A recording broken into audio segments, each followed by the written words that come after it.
Welcome to Baz Travels.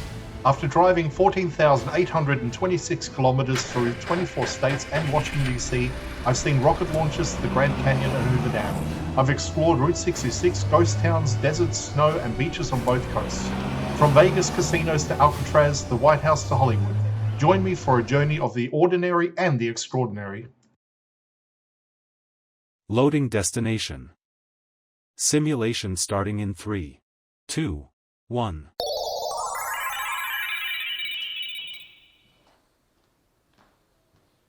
To look around, move your phone or tablet. Click and drag if on a computer or move your head if using a VR headset. Please like and subscribe. As we reach the top floor of the Wyeth Tootle Mansion, the atmosphere shifts immediately from ornate Victorian wealth to something far more elementary and raw.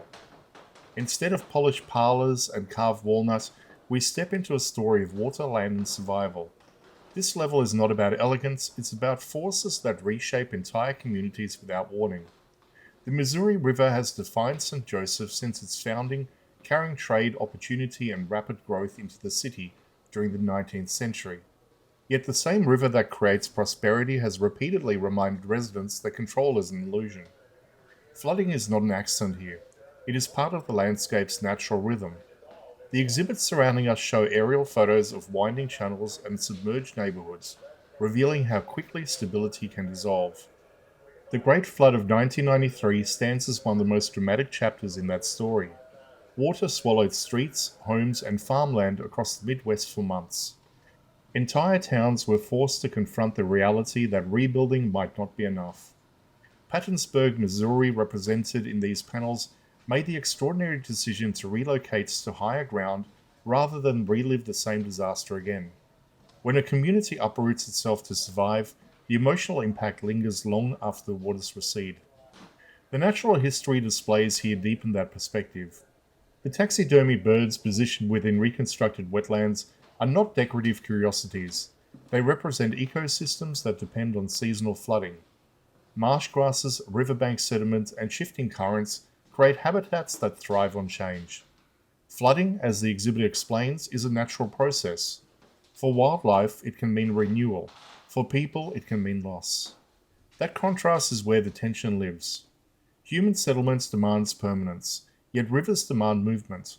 The carefully mapped floodplains show how the Missouri River has carved new paths over time, ignoring property lines and infrastructure. Standing here, surrounded by photographs of submerged roads and rooftops barely visible above water, it becomes clear that nature does not negotiate. There is an emotional weight to disaster that does not always appear in statistics.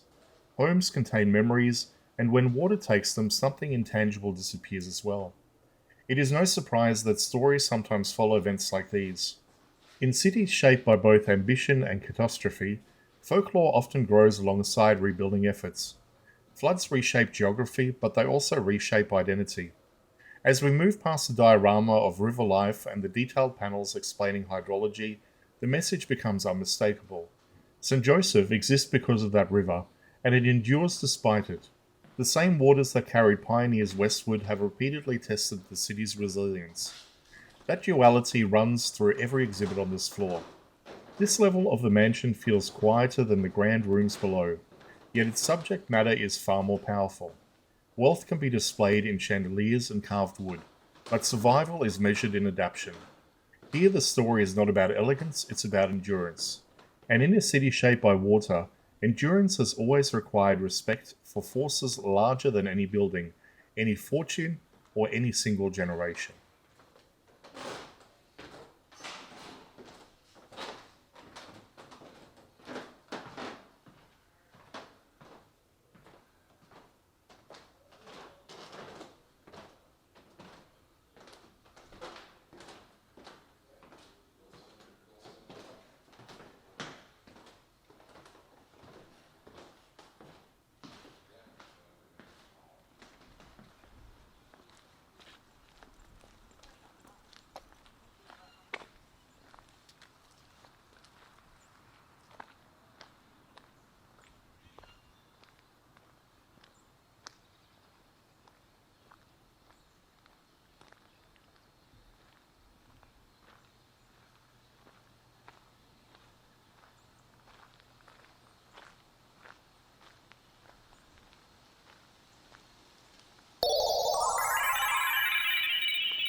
Simulation terminated.